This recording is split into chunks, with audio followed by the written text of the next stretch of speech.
There's no snow in the immediate forecast, so I'm going to take my plow off today so I can drive around my truck like normal.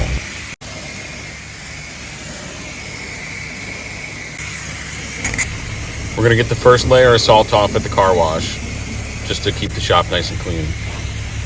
As I was washing, I noticed that I have a leaky cylinder. Right here, you can see the red snow.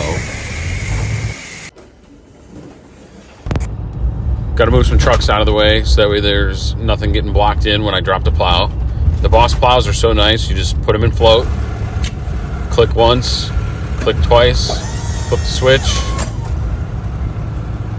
And as simple as that, the plow's unhooked. You just need to unplug the cables. And we're ready to back away.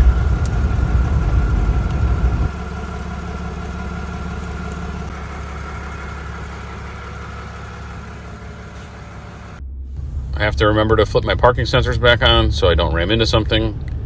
Put the trucks back. All done for the day.